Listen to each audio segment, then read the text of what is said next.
বন্ধুরা, আজ আমরা পাথরের তৈরি 5টি রহস্যময় স্থান সম্পর্কে কথা বলতে যাচ্ছি। আমাদের পৃথিবীতে এমন অনেক জায়গা আছে যেখানে গোপন রহস্য লুকিয়ে আছে, কিন্তু যখন সেই রহস্যগুলো পাথরের মধ্যে লুকিয়ে থাকে তখন সেগুলো আরও রহস্যময় হয়ে ওঠে। এগুলো আরও অবাক করার মতো হয়ে ওঠে।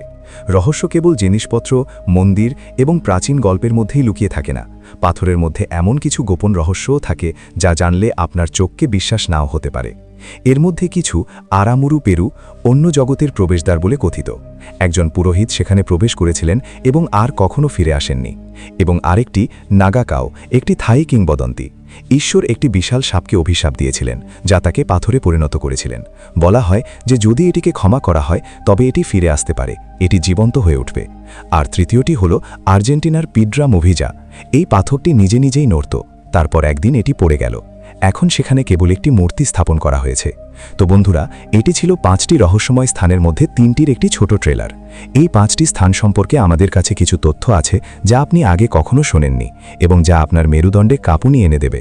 কিন্তু বন্ধুরা, ভিডিওটি শুরু করার আগে একটি ছোট কাজ করুন, আমাদের চ্যানেলটি সাবস্ক্রাইব করুন। এটি আপনার জন্য একটি বিনামূল্যের বোতাম, কিন্তু আমাদের জন্য একটি বিশাল সমর্থন। তো বন্ধুরা, ভিডিওটি শুরু করা যাক। 1 নম্বর, আরামুরু, পেরু। দক্ষিণ আমেরিকার দেশ পেরুর আন্দিস পর্বতমালার মাঝখানে অবস্থিত আরামুরু নামক একটি অত্যন্ত রহস্যময় জায়গা। স্থানীয়রা এটিকে দেবতাদের দরজা বলে এবং এটি পেরুর হুলমার্কা অঞ্চলে বিখ্যাত টিটিকাকা হ্রদের কাছে অবস্থিত। এটি কেবল কোনো সাধারণ দরজা নয়, বরং একটি বিশাল পাথর দিয়ে খোদাই করা একটি দরজা। এটি প্রায় 23 ফুট উঁচু এবং 20 ফুট প্রস্থের, এবং এটিকে দেখে মনে হয় যেন এটি অন্য জগতের প্রবেশদ্বার। উল্লেখযোগ্য বিষয় হল এই দরজাটি কোথাও খোলে না, এর পেছনে কোনো ঘর বা সুড়ঙ্গ নেই। এটি কেবল একটি রহস্যময় গেটের মতো কাঠামো যা হাজার হাজার বছর ধরে একই রকম রয়েছে। স্থানীয় কিংবদন্তি অনুসারে আরামুরু ছিলেন একজন প্রাচীন পুরোহিত যাকে দেবতারা একটি সোনার চাবি দিয়েছিলেন। বিশ্বাস করা হয় যে তিনি এই চাবি দিয়ে দরজাটি খুলেছিলেন এবং চিরতরে অন্য জগতে চলে গিয়েছিলেন, আর কখনো ফিরে আসবেন না। লোকেরা বলে যে এই দরজাটি স্পর্শ করলে তারা এক অদ্ভুত শক্তি অনুভব করে। কিছু পর্যটক সেখানে বিভিন্ন মূর্তি এবং উজ্জ্বল আলো দেখেছেন বলেও দাবি করেছেন। কেউ কেউ এমনকি বিশ্বাস করেন যে এই গেটটি মানুষ নয়, বরং ভিনগ্রহীরা তৈরি করেছে এবং এটি অন্য জগতের প্রবেশদ্বার হতে পারে। এবং আজ এই জায়গাটি সারা বিশ্বের মানুষকে আকর্ষণ করছে। প্রতি বছর হাজার হাজার পর্যটক এই স্থানটি পরিদর্শন করেন, সোশ্যাল মিডিয়ায় অদ্ভুত ছবি এবং ভিডিও শেয়ার করেন।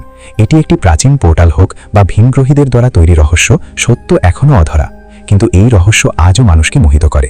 2 নম্বরে, নাগাকাও, থাইল্যান্ড। থাইল্যান্ডের সবুজের মাঝে পাহাড়ের ধারে একটি পাথর আছে যা আপনার মেরুদণ্ডকে ঠান্ডা করে দেয়, কারণ এটি মোটেও পাথর নয়, বরং মনে হচ্ছে যেন একটি বিশাল সাপ তার লেজ টেনে বেরিয়ে এসেছে।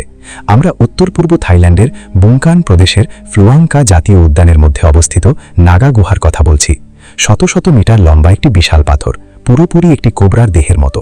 এর ত্বক সর্পিল আঁশ দিয়ে ঢাকা, এর নলগুলি ধনুকের মতো বাঁকানো এবং এর মাথাটি একটি বিশাল কোবরার মতো আকৃতির, যার ফনা ছড়িয়ে আছে। এখানে সবচেয়ে রহস্যময় বিষয় হলো এই পাথরটি কেবল এক জায়গায় নেই, বরং মনে হচ্ছে যেন হাজার হাজার বছর আগে মাটিতে হাঁটার সময় একটি সাপ আসলে একটি ঢেউ খেলানো রেখা রেখে গিয়েছিল এবং তারপর হঠাৎ করেই এর পুরো শরীর পাথরে পরিণত হয়েছিল। এই স্থানে কমপক্ষে 8 থেকে 10টি বড় পাথর রয়েছে যা পুরোপুরি সাপের অংশের মতো। কিছুতে এর মাথা, কিছুতে এর উত্থিত কণা, কিছুতে এর ঝাঁকুনিযুক্ত শরীর এবং কিছুতে এর লেজ দেখানো হয়েছে। লোককাহিনী অনুসারে হাজার হাজার বছর আগে এই স্থানে সাপের একটি গোটা গোষ্ঠী বাস করত, কিন্তু এক সন্ধ্যায় তাদের রাজা দেবতাদের ইচ্ছার বিরুদ্ধে মদ্যপান করলেন। ক্রুদ্ধ হয়ে দেবতারা সমগ্র নাগ বংশকে অভিশাপ দিলেন এবং সাথে সাথে সমস্ত জীবিত সাপ পাথরে পরিণত হল। মানুষ বিশ্বাস করে যে ঈশ্বর যদি তাদের ক্ষমা করেন তাহলে এই পাথরগুলি আবার জীবন্ত সাপে পরিণত হতে পারে। আজও সেখানকার মানুষ এই পাথরগুলিকে পূজা করে এবং পবিত্র বলে মনে করে। ভক্তরা বিশ্বাস করেন যে এই পাথরগুলিতে এখনও চেতনা রয়েছে, মনে হচ্ছে যেন কোনো ঐশ্বরিক শক্তি তাদের বাঁচিয়ে রাখছে।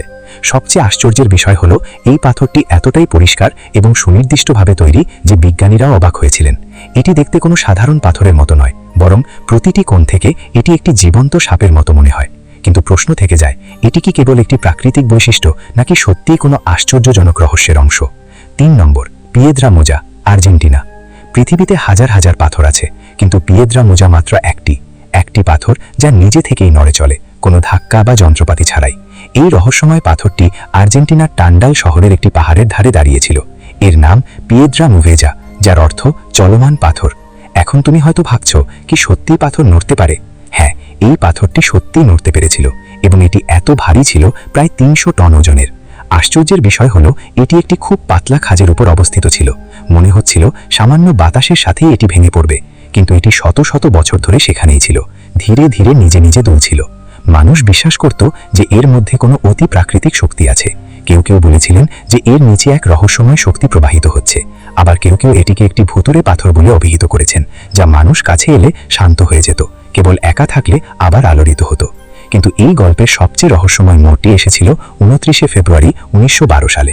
সেদিন কোনো ঝড়, ভূমিকম্প বা ঝামেলা ছাড়াই পাথরটি হঠাৎ পাহাড় থেকে পড়ে টুকরো টুকরো হয়ে যায়।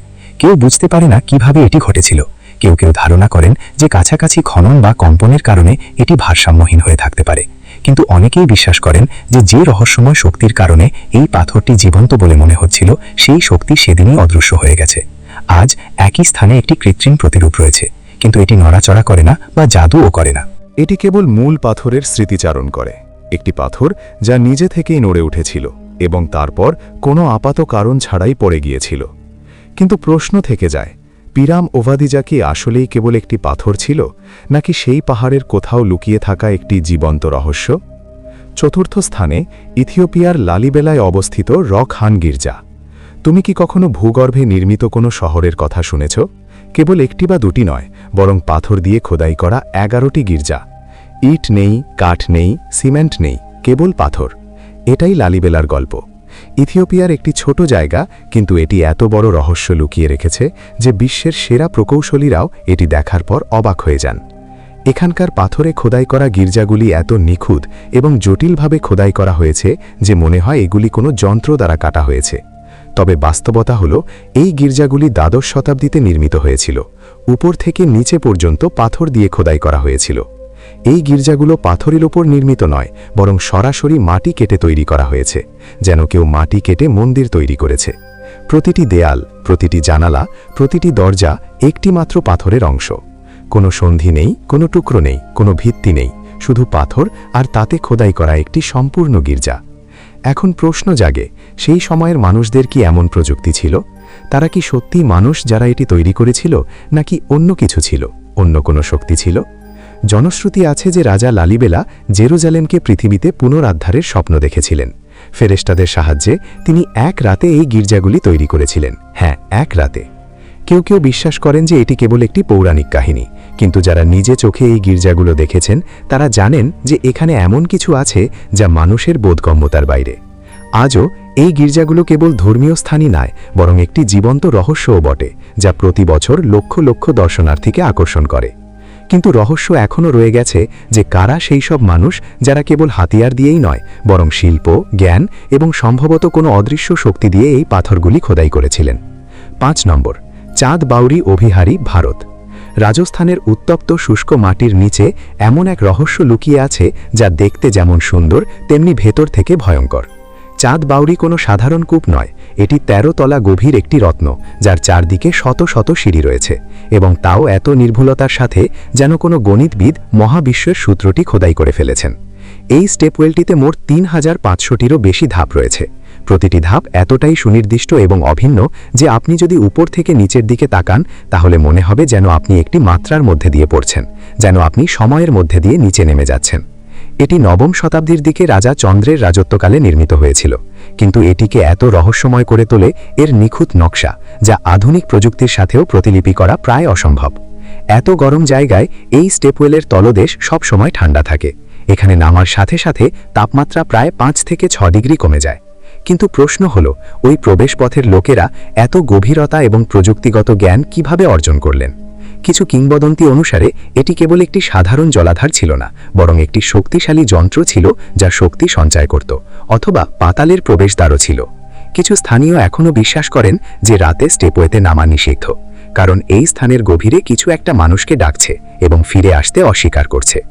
মন্দির এবং এর চারপাশের স্তম্ভগুলিতে খোদাই করা চিত্র থেকে বোঝা যাচ্ছে যে এই স্থানটি কেবল জলের উৎস ছিল না, বরং একটি শক্তি কেন্দ্র ছিল, সম্ভবত একটি গোপন বিজ্ঞান যা এখন হারিয়ে গেছে।